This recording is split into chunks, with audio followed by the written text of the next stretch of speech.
Hey guys, sorry for the background noise. You probably hear my family because my cousin came over and they're listening to music. Sorry if you hear my dog bark. And I'm just going to start reading part 5, but don't mind the background noise, please.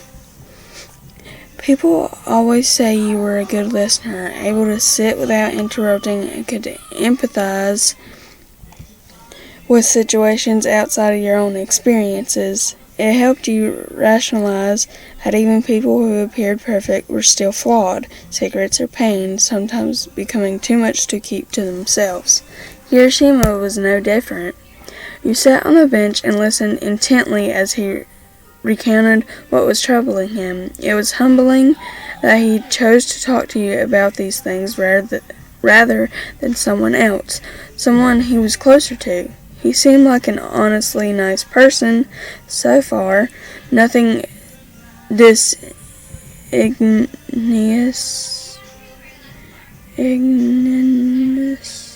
Sorry, I don't know that word. About his personality or want for an ear to lean on. You nodded your head as you listened to his story, choosing not to talk or comment until he asked for your opinion. So, that's about it. Sorry if I rambled. Sometimes I just keep talking when I should have stopped a long time ago, Kirishima said, scratching his cheek as he looked at you with apologetic eyes, but you shook your head. No, it's fine. We just talk about things that are most important to us, and I'm sorry you had to go through all that. Sometimes you just have to take time away and focus on yourself, and there's nothing wrong with that. Kirishima placed his hands on either side of his hips for stability as he leaned back on the bench, a soft smile on his face. You're not wrong. Thanks for listening. So I spilled my guts. Here. So, tell me about yourself then. He leaned a bit more into your space and hoped he didn't see your ears burning. Me? Oh, you don't. I'm pretty boring. I'm sure that's not true. He honestly looked offended that you would call yourself boring. What kind of movies do you like? Oh, sorry. What kind of movies do you like? The question made you spin through several different scenarios very quickly. Was he flirting? Did he realize he was coming off as flirty? Or was it just being polite? Was he like this with everyone? You might as well roll with it since he asked a direct questions.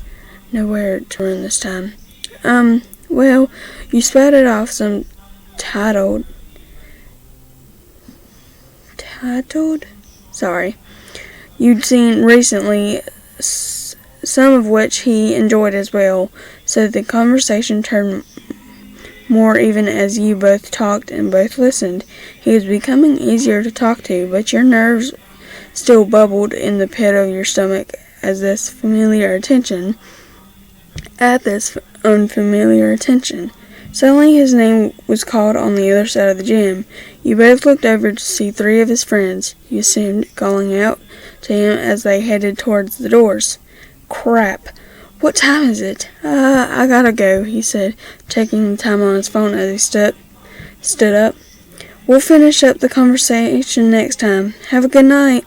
You nodded and waved as Kirishima grabbed his gym bag and jogged over to his buddies, heading out the door with one last look back in your direction. The gym was now cold and empty as you sighed to yourself. I gotta restart the sentence.